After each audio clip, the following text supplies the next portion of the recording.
The story of the kings and queens of England is more surprising than you might think. It's a fine drama, 1,000 years of tales of lust and betrayal, of heroism and cruelty, of mysteries, murders, tragedies, and triumphs.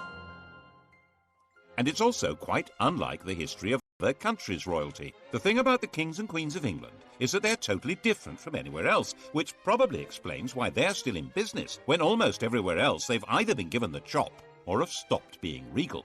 This programme looks at England's monarchs from the death of Queen Anne to the accession of Victoria. Well, Britain's monarchs, actually. And if you look at Europe at the start of this story in 1714, you'll see just what I mean. A European king is an absolute ruler. Louis XIV, Peter the Great, Philip V of Spain, Frederick William of Prussia, all men of unlimited power. It's not like that in Britain. Queen Anne has died. There are no Protestant Stuarts left. The Protestant line to the English throne now passes through James's granddaughter, Sophia, who had married a German prince with the title of Elector of Hanover, and then from her to her son George Louis, who's inherited that antiquated title. Into one quarter of the royal coat of arms pops the amazingly complicated device of a 54-year-old German princeling. And when he comes to England for his coronation, he knows perfectly well that he's not going to be anything like those other rulers. He will be almost powerless. So it really doesn't matter that he can't speak a word of English. At the opening of Parliament, King George stood in silence while his words were read by the Lord Chamberlain. The crown that had belonged to Normans, French Plantagenets, Welsh Tudors and Scottish Stuarts had now passed to the German Hanoverians. The new king's son, George Augustus, arrived from Herrenhausen to take his seat in the House of Lords as Duke of Rothesay, heir to the throne. Before leaving Germany, he proudly declared, "I have not a drop of blood in my veins which is not English." Rothesay, of course, is a Scottish dukedom. George Augustus did share one trait with his father's English subjects, a hearty dislike of King George, and for the same reason. 20 years before George became King of England, something very mysterious had happened to his wife's best friend, the dashing Count Königsmarck. His wife, Princess Sophia Dorothea, had come to detest her husband, who spent his time either engaged in endless European wars or enjoying his various mistresses. Königsmarck tried to help her escape from Hanover. He failed. The Count simply disappeared from the face of the earth, and the princess was banished and imprisoned. Her son, George Augustus, never forgave his father. In fact, father-son detestation would be the defining mark of the Hanoverian dynasty. They thrived on it. The English weren't too keen on that sort of behaviour either. They might have been more sympathetic if they'd approved of the two mistresses that George brought with him, but they called them the Maypole and the Elephant, and decided they were simply greedy Germans with their snouts in the trough. And there were Scottish noblemen who thought that with George lacking support in England, this might be an opportunity to hand the throne back to the Stuart family, and in particular to James II's son, living in France and known as the Pretender. The French thought this would be a great idea. Louis XIV's mistress, Madame de Maintenon, even presented him with a song to be sung on his accession. It had originally been written for Louis to celebrate his recovery from a surgical procedure on his bottom. She translated it for the man who should, she thought, be James VIII of Scotland, and, why not, James III of England. God save a gracious King, long live a noble King, God save the King. The song turned out to be a bigger hit than the man. The Jacobite Rising of 1715 was a complete flop, and after spending a couple of months wandering around the Highlands, James went home to France. George's throne was safe. He spent every winter in Hanover and left the government of England to his ministers. His own work was done by a new figure, the Prime Minister, a politician acting as a king's substitute. The first man to take on this role was Robert Walpole. Since Walpole didn't speak German, the pair of them communicated in schoolboy Latin. King George died a sudden death in 1727 while in Hanover, aged 67.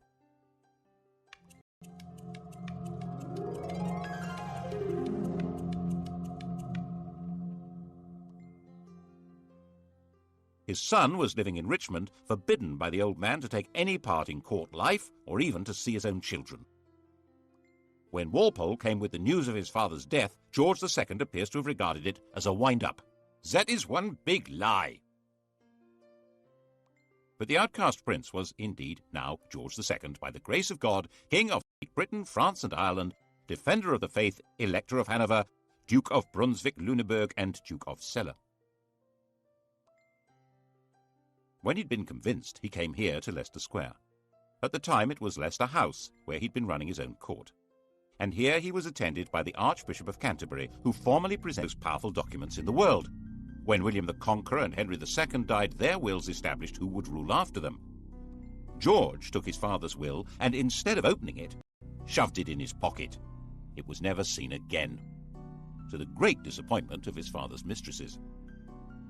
George II's wife, Queen Caroline, had very firm ideas on what should happen next, and her husband was quite obedient. The result was that everyone who'd been hoping for their own promotion in a changed government was disappointed.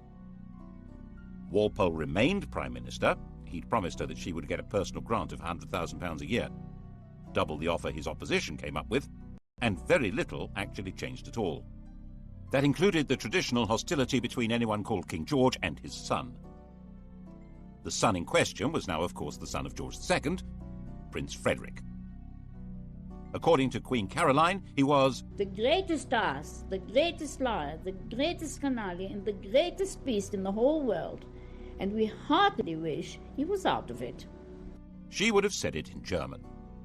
George agreed with the Queen and refused to allow Frederick to marry Princess Wilhelmina of Prussia on the entirely sensible grounds that I did not think that engrafting my half-witted coxcomb upon a mad woman would improve the breed. Prince Frederick's view of his father was, by contrast, quite balanced and objective. He's an obstinate, self-indulgent, miserly martinet with an insatiable sexual appetite. Obstinate? Yes. Self-indulgent? A fair point. Miserly? Well, he had slashed Frederick's allowance to make him less of a social rival. Martinet? Well, certainly a man of relentless and determined regular routine. And the sexual appetite? We assumed that as his right.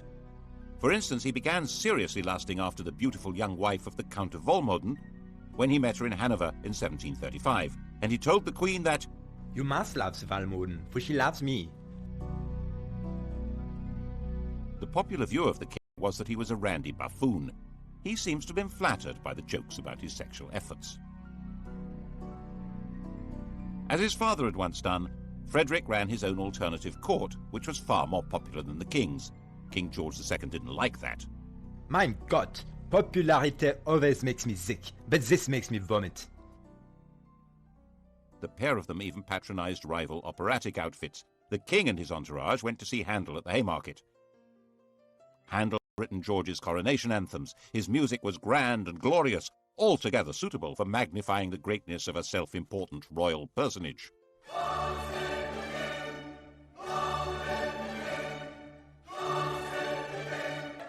The prince and his crowd stayed away. They went instead to the Theatre Royal in Lincoln's Inn Fields. That was where opera was being transformed into popular musical theatre. The biggest hit was The Beggar's Opera, a vigorous tale of the criminal classes, which lots of people said was intended as a satire on the court and Walpole's government. When you censure the age, be cautious and sage, lest the courtiers offended should be. If you mention vice or bribe, 'tis so pat to all the tribe. Each cries, that was levelled at me. It was all very entertaining, watching royalty playing out their family quarrels, but they were not quite reduced to the level of powerless performers. King George was a fighting man, like his father, head of the army, and very much engaged in the quarrels between the rulers of continental Europe. Walpole tried hard to keep him out of wars, but in 1739 the king got his way, and England went to war with Spain. This was the start of a steadily growing involvement in the power struggle between France, Prussia, and the Habsburg Empire. Its culmination for George came in June 1743. He found himself under attack by the French at a German village called Dettingen. His horse bolted, but George stood in front of his troops, waved his sword, and made a rather ponderous but actually rather brave little speech. Now, boys, now for the honor of England. France behaved bravely and the French will soon run. And so he became the last English king to lead his troops in battle. It was a fierce fight, and George emerged a bit of a hero. But he didn't rule the country. Governments and ministers came and went not because he wanted them, but because Parliament wanted them.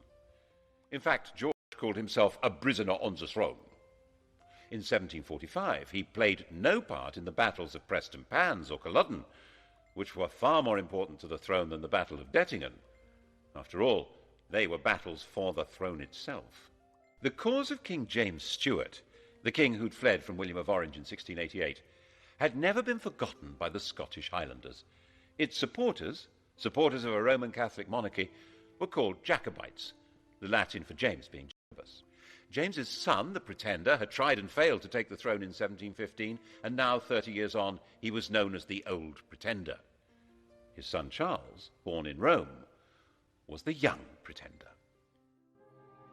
Bonnie Prince Charlie to his supporters, Charles Casimir was 25 years old, pale, thin, romantic and brave. And he decided that George was so unpopular it would be a doddle to take over. He turned up at his own expense in the Hebrides and summoned the Scottish clans. Most of them responded, but out of a combination of loyalty and desperation rather than conviction. Enthusiastically welcomed into Edinburgh and roundly defeated the government army at Prestonpans. The news created a passion of patriotism when it reached London. The city might have lampooned the court and sneered at it, but this was different. That evening the king was visiting the theatre, the King's Theatre, Drury Lane, and the orchestra struck up a tune which they'd just got hold of. God save a gracious king, long live a noble king, God save the king. The audience loved it. None of them knew that it had been the Old Pretender's music, or the King of France's. The song had changed sides and became the national anthem. Actually, it became everybody's anthem at one time or another. Frenchmen, Germans, Russians, Swiss, Liechtensteiners, Swedes, Danes, and Americans have all swelled with patriotic pride to exactly the same tune. But when God Save the King became London's big hit, it was because no one could see how the king would be saved any other way. Marshal Wade, the best officer in the government army, said that Scotland was lost and England would fall prey to the first comer. Lord, grant that Marshal Wade may by thy mighty aid victory bring. May he sedition hush, and like a torrent rush, rebellious Scots to crush. God save the King. The rebels took Manchester, then Derby. London trembled, but not as much as the clansmen. They'd marched expecting England to rise in their support and the French to invade. Instead, they had no support at all. Most fundamentally, they realized that the English would never accept a Roman Catholic king. They'd outflanked a large English army, but it was now on their tail, and another was coming up from London. So back they went, and the clansmen were finally slaughtered in their thousands at Culloden in April 1746. Charles hid out for months in the Scottish Islands, hunted through the mountains by troops and with a price on his head, but protected by tribal loyalties until he finally escaped back to France. And the clan culture of the Highlands was systematically and ruthlessly extirpated. Clans were dispersed, their leaders imprisoned or executed, plaid and weaponry and bagpipes were banned. The would-be Charles III made a bizarre secret return to England in 1750, where he converted to Protestantism and expected this would encourage his supporters to have more hope. They were more impressed by his degree of attachment to the bottle, not so much the king over. George also found his other great enemy removed. His son Frederick died in 1751. He'd been hit hard in the stomach by a tennis ball, and the resulting abdominal ulcer burst and killed him. The new heir to the throne was a 12-year-old child, Frederick's son, George. But the great problems of the kingdom were outside the king's grasp. His country was now a great imperial trading power, with huge involvements in India, the East Indies, North America, and the Mediterranean. So was France. At the same time, continental Europe was constantly boiling over into war, and Hanover was in the middle of that. In 1756, the great powers finally locked horns in a do-or-die struggle that would girdle the whole world. This would become the 7 Years' War. It was truly the First World War. Britain fought in the name of its king, but that king now neither directed policy nor took part in the battles. A new world. In fact, affairs were so far out of the king's control that when he dismissed ministers he didn't like, they came right back again. So far as the English were concerned, this was just how things ought to be.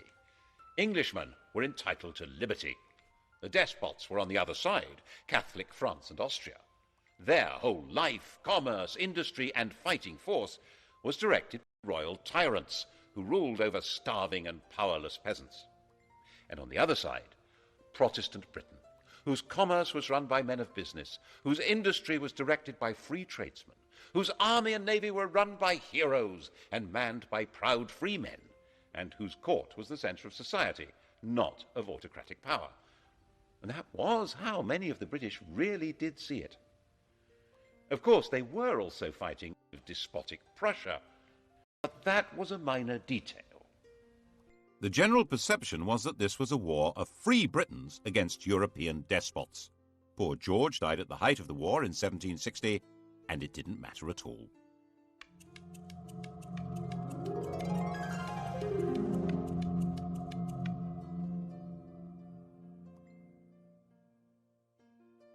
His grandson, now George III, was 22 years old. He had been brought up by his mother, a German princess, in her imitation of the very deferential court of Hanover. He learned the European idea of what a king should be, an enlightened despot whose power was absolute and was to be used for the benefit of mankind. This was, of course, very far from the English notion of kingship, in which the king was the leading figure in society, but whose power was entirely controlled by Parliament. He immediately set to work as a bossy, quick-speaking man. He read widely. He was fascinated by machinery and agriculture. He was a man delighted by the agricultural and industrial revolutions, and he was determined to restore the crown to what he saw as its proper position, a position abandoned, in his view, by Georges I and II.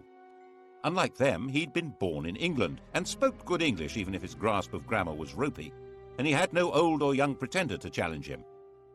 At the opening of his first parliament, he declared, "Born and educated in this country, I glory in the name of Britain."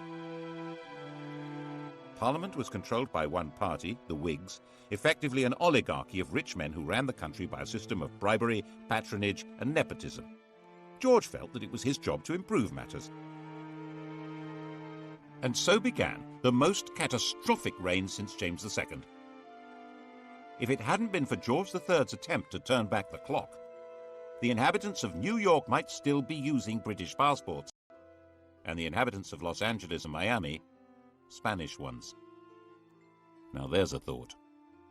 To break the power of the Whigs, he set about creating what was almost his own political party, a group of MPs known as the King's Friends. He took back the power of distributing positions and favours from the government and did it himself, so he soon built up a collection of political dependents. His first objective was to bring an end to the war. He didn't at all share the anti-French views of the Prime Minister, William Pitt. It took a lot of political manipulation, but in 1763, with Pitt removed from power, a peace treaty was signed. By this stage, the war had actually been won. Pitt's policies had resulted in Britain becoming the dominant colonial power in the world. Britain was more or less undisputed ruler of North America, India, the Caribbean, and much besides. And George took the credit, the glory, and tried to take control. At the end of the 7 Years' War in 1763, the King of England ruled over more of the world than any man since Genghis Khan, an empire about 5 times larger than Rome. Of course, he wasn't in the position of an Asiatic tyrant, or even your common or garden European despot. His control would have to be through Parliament. His power was limited to choosing ministers, and even that wouldn't work if Parliament and the country wouldn't stomach them, as George kept finding out. His solution was to do all he could to increase his own influence in Parliament, in effect get stuck right into political intrigues. Since it was illegal to report parliamentary debates, people became very suspicious of what was going on. He spent huge sums on trying to influence elections and would even personally go out canvassing. On one occasion, for instance, bustling into a draper's shop, saying, "The Queen wants a gown," announcing who to vote for, and rushing out again. When things went wrong. When Parliament rejected a bill that would have helped the Spitalfields weavers, the weavers marched off to find the king at Wimbledon. Shades of the Peasants' Revolt. George listened to their complaints and persuaded them to go back home. But when they realized he wasn't going to help, they rioted, and he personally ordered out the troops. He said he would put himself at the head of the army or do anything else to save his country. He also had a hand in creating the notorious Stamp Act of 1765, which tried to make the English colonists in America pay a tax on paper. This was the moment at which the whole language of politics began to change. One Virginia colonist declared, "Caesar had his Brutus, Charles I his Cromwell. May George III profit from their example." The Cromwellian revolution of the previous century had certainly been driven by the connection between taxation and liberty. The issue now was that the 13 English colonies in America had their own governments, run by their own local oligarchies, and raising their own taxes. The idea that they could be taxed by the oligarchy in London, headed by the king, was totally outrageous. They would have no way to influence what was done or what they had to pay. Colonists who supported the government were threatened by their compatriots. Some were tarred and feathered. And by the time the act came into effect, there wasn't a single person who'd accepted the job of commissioner to collect the tax. It had to be repealed. There was similar alarm in England, as in his attempt to control Parliament, George arrested his leading critic there, John Wilkes. Mobs rioted in the name of Wilkes and liberty and threatened the king. Wilkes was released, and it was established that there was a legal right to report and criticise what happened in Parliament. But by 1770, he had created the political system he wanted. The political parties had collapsed, and he had a docile chief minister, Lord North, with a parliamentary majority through whom he could run things the way he thought they should be. George liked running things. Popularly known as Farmer George, he took a very close interest in modern farming methods, developing animal breeds and new crops. These were the same modern farming methods which, by enclosing common lands and creating large self-contained farms, were breaking up village communities all over England and creating a new class of half-starved, landless wage labourers. Bad harvest didn't help, nor did a collapse in trade. The colonists in America were showing their anger by refusing to import anything from Britain. Lord North decided the best thing to do was repeal all the taxes on them except for a symbolic tax on tea. 3 years later, he arranged another Act of Parliament to try to help the East India Company sell more tea in America, and radicals in Boston retaliated with a symbolic Tea Party, at which men dressed as Native Americans. The reaction in England, stirred by the popular press, was that the colonists must be punished. George certainly shared that view. Laws must decide whether they are to be subject to this country or independent. Misunderstanding the strength of feeling and of organisation against them, the government tried to use too little force and triggered a full-scale rebellion. The rebel colonists proclaimed their independence in 1776, and with the backing of a large part of popular opinion in England, George was determined to fight them and crush them. The result, as many less warlike Englishmen had been warning, was disaster for England. Even Lord North wanted out, but George was in charge. The American Revolutionary War became a campaign not against unjust government or English rule, but against the very principle of monarchic government. George's determination to be active in government and place himself at the heart of politics created a new republican movement, a language in which to attack the rule of kings. The Peace of Versailles in 1783 forced Britain to recognise the United States of America. 6 years later, our host at Versailles, Louis XVI of France, was himself called on by a revolutionary crowd who carried him off and set up their own republic. The process of destroying monarchy was underway. Did George understand what he'd done? He certainly fretted about the American disaster, and perhaps it was his own sense of failure that made him display signs of mental disturbance in 1788, talking incessantly and behaving oddly. His doctor thought making him bleed would help. When that failed, the Prince of Wales took over the treatment. The Prince of Wales was 26 years old, a dashing if rather fat man about town, and in the grand tradition of their Hanoverian ancestors, King George and his son hated each other. The prince lived in the house bought for his mother, the Duke of Buckingham's magnificent home near St James's Park. It was still called Buckingham House. He liked it so much he eventually built a rather dull palace for it. When he came of age, he'd set up his home in Clarence House, taken his seat in the House of Lords, and set about being a thorn in Daddy's flesh, partly by opposing his father's ministers and partly by his wildly extravagant social life, in the course of which he secretly married a glamorous widow, Mrs. Fitzherbert, after a passionate wooing process that included theatrically stabbing himself to safely produce as much blood as possible. The marriage was illegal. He wasn't allowed to wed without the king's consent. It was also significant that the lady was a Roman Catholic.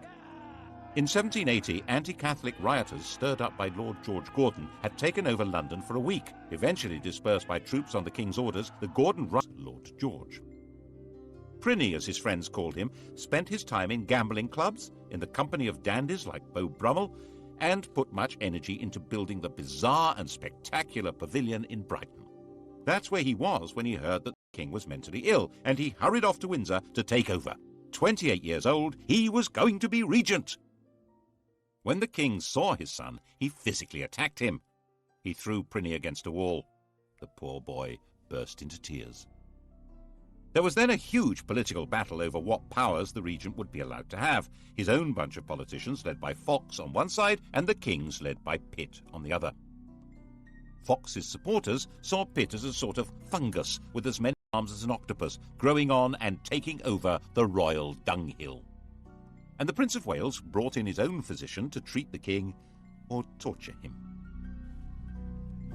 The royal physicians blistered the king's forehead to draw the poison out of his brain, forced him to take useless drugs, ordering servants to sit on the king when he resisted, and refused to let him have a fire in his room during the terribly cold winter. All this when the country was anticipating French invasion and radical revolution, and volunteer regiments were being formed as a desperate line of defense. Very desperate. Finally, new physicians were brought in who gave the king gentler treatment, and he recovered. In 1801, before the arguments over how the regency would function had been resolved, the king was back in charge. But not in the way he had been. The American defeat had been a personal disaster for him and dramatically weakened his political position. In an effort to reassert it, he'd installed a 24-year-old as Prime Minister and Chancellor of the Exchequer, thinking that here at least was a politician he could control. But William Pitt's son, Pitt the Younger, was shrewd, capable, and fully understood that George depended on him, so he held all the cards. And it was Pitt who had to decide how to deal with the spread of revolutionary Republican ideas from America and France into England. The same ideas that had been voiced in America about no taxation without representation were being heard in England, where huge new manufacturing towns had grown up, which had no member of Parliament. 3 years after the French Revolution, political reform societies called corresponding societies were founded in England. Riots were breaking out in the Midlands, in East Anglia, in Scotland. Attempts were made to kill the king. He was booed and stoned in London. And the French legislature passed a fraternal decree offering aid to all peoples seeking to throw off the chains of tyranny. Once war began with revolutionary France, political radicalism was plainly treason, wasn't it? The government decided on a policy of definitely without trial. The government charged people with treason for organizing public meetings calling for political reform. When they were acquitted, acts were passed which extended the definition of treason to include speaking or writing or bringing the king or his government into contempt. To back it up, a system of internal spying, an agent provocateur, was instituted. Postmasters were given the job of reporting to the Home Office anything suspicious that they heard or that went through the mail. Public meetings needed special licenses. When William Blake the artist found a soldier in his garden, he drove him out, shouting, "Damn the king and damn all his soldiers, they're all his slaves." Bad idea. He was put on trial for sedition.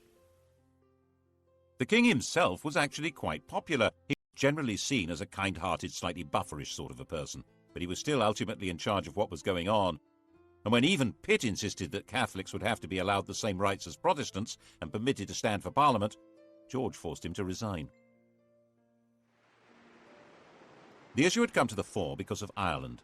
If England had some potential revolutionaries, how many more had Ireland, a land where an oppressed Catholic majority were ruled by imported Protestant colonists and an ideal staging post for a French invasion? In 1801, Ireland was incorporated into Great Britain, creating the United Kingdom. It was an attempt to make Ireland more secure. The fact that at the same time the king formally abdicated his meaningless title of King of France shows exactly where the threat was coming from. But if Ireland was to be truly united with England, there would have to be Catholic emancipation. And King George wouldn't have it. Whatever might have happened could not have been worse than what did. Ireland still bleeds now. The shadow of George III lies over the history of the world more darkly than most people realize. As with the American disaster, it seems as though one part of his mind was determined to make him feel the full weight of his responsibility, and once more his mental state degenerated. He made a slow recovery, enough to sack his ministers in 1805 when they tried to lift the restrictions on Catholics becoming military officers. But he was becoming blind and infirm, and in 1810 his mind finally collapsed. No one's quite sure what was wrong with him, but a strain of hereditary insanity had run through the royal family ever since Henry V's marriage to Catherine de Valois. Blind and deaf, suffering from abdominal pains and dementia, his body lived on, but his reign was over. Prinny took over at last.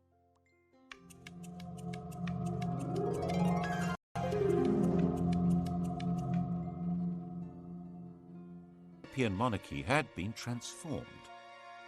The enlightened despots had fallen. Napoleon's empire had swallowed them up, replacing them with dictators from his own family or under his control. Even Hanover had been overwhelmed. The Tsar still survived, but Napoleon was about to invade Russia. Britain stood virtually alone. And in Britain, the ancient principle of the royal prerogative was now in the fat, clammy hands of a gambling, massively indebted, roly-poly dandy with a passion for show and splendor.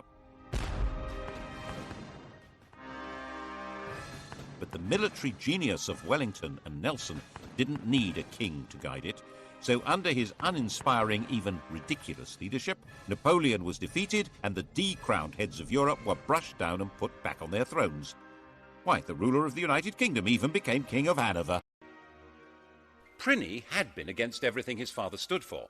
But now he was in power, he suddenly adopted all his father's political principles, especially his determined opposition to letting Catholics have civil rights and to any reform of Parliament. Elections were basically a farce, with some MPs representing constituencies with almost no voters, and the vast majority of people unrepresented. The king thought this was fine.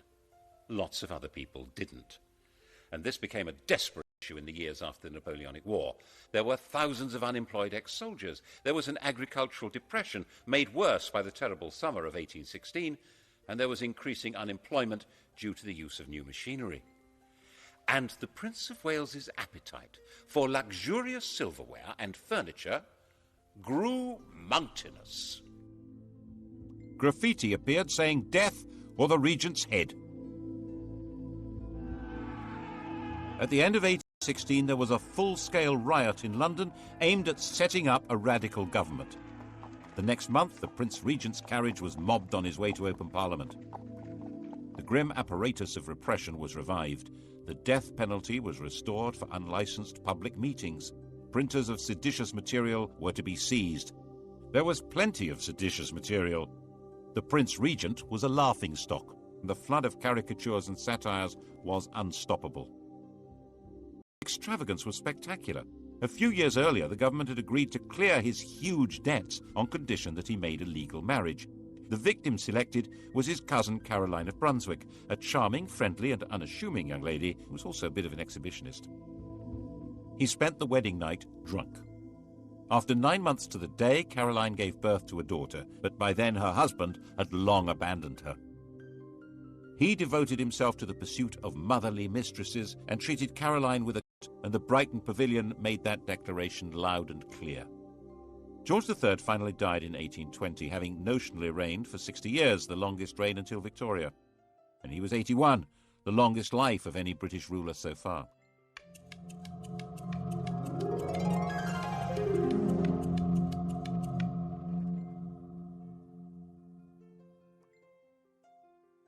Pliny was now king. His wife Caroline now decided to come to England from her exile on the continent and take her place at her husband's coronation. An immediate attempt was made to pass an Act of Parliament divorcing the royal couple, but it was dangerously unpopular and had to be abandoned. She turned up for the coronation at Westminster Abbey, but the door was closed in her face. The coronation, fabulously expensive, was performed in complete privacy. She went away broken-hearted and died less than 3 weeks later. Her body was to be returned to Brunswick for burial. The king, nervous of a riot, insisted that the coffin should not be transported through the city of London, but it was seized by Londoners, who staged their own funeral procession with it and were gunned down by the house guards at Hyde Park Corner. Afraid of being attacked and afraid of being laughed at because of his great swollen body, from 1823 King George IV avoided being seen in public. He even built a tunnel to allow him to get from his rooms in Brighton Pavilion to the riding school in private. And of course it was said ever since that it connected to his mistress's house. It became essential for the government to break the king's opposition to reform, especially with regard to Catholics, but he held the power of veto. The arguments went on hour after hour, day after day, with the king becoming more enraged and more ill, until finally he broke. By February of 1830, he was partially blind and raving, convinced that he'd commanded a division at Waterloo and ridden a winning race at Goodwood. And so he died. And they found 50 years of coats, boots and pantaloons, and countless bundles of women's love letters, of women's gloves, of locks of his many mistresses' hair. Why on earth did Britain need a king? What use was he to man or beast? Why in heaven's name wasn't there a revolution? The truth is, no one knows. Some historians think it was a result of Methodism becoming popular, diverting poorer people's energy from politics into religion. Some think it was patriotism in the age of empire, that king and country was a slogan that helped people pull together against Napoleon. But perhaps, given the riots, rebellions and mutinies, it was due more to the efficiency of the police state and the forcefulness of repression. And lurking at the back of people's minds was the distant memories, echoed and made more terrible by the vision of the guillotine in France. Always keep a hold of nurse, for fear of finding something worse. Despite George's enthusiastic sexual enterprise, he had only produced one legitimate child, and she died in childbirth. The heir to the throne was his brother William, who was 54.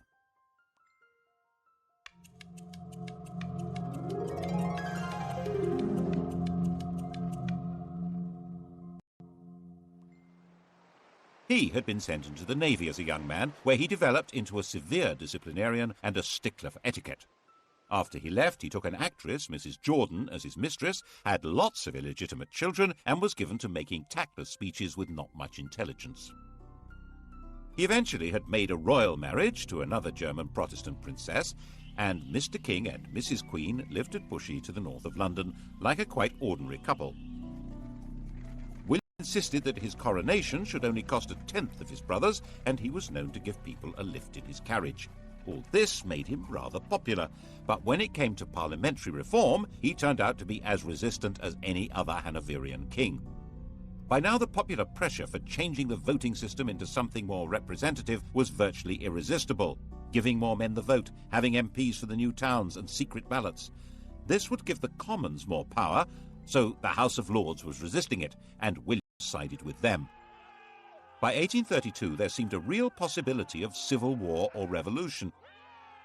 It's possible that if the royal family were part of the aristocracy, as in every other country with a king, that would have happened. But the king and queen had their family roots in Germany, and there was no natural alliance between them and the great aristocratic families. William was weak and was forcefully persuaded to give way, and Britain was started on the road to democracy. After the Reform Bill of 1832, with no more rotten boroughs and greatly reduced scope for electoral corruption, it was no longer possible for the king to play politics inside Parliament to the same extent. The monarchy would now be forced back into its constitutional box, and it was no longer sufficiently dangerous to be worth the trouble of a revolution. When he died in 1837, William's legitimate children were already dead. The heir to the throne was the daughter of his brother Edward, a young girl of 18. She would make a demure and pretty little queen who could leave the business of running England to the professionals. Couldn't she?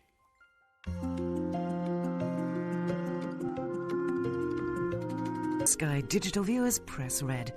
On UK TV History next, the modern kings and queens of England coming up here on History, and starting on documentary, The Best of British. Blue Planet.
His father.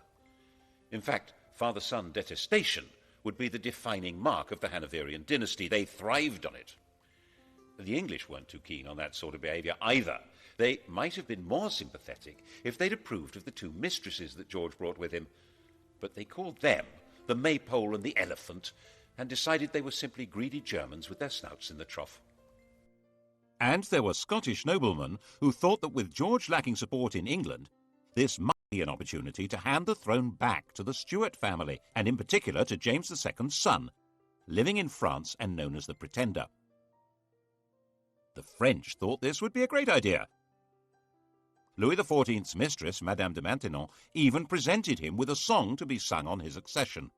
It had originally been written for Louis to celebrate his recovery from a surgical procedure on his bottom. She translated it for the man who should, she thought, be James VIII of Scotland, and, why not, James III of England. God save a gracious King, long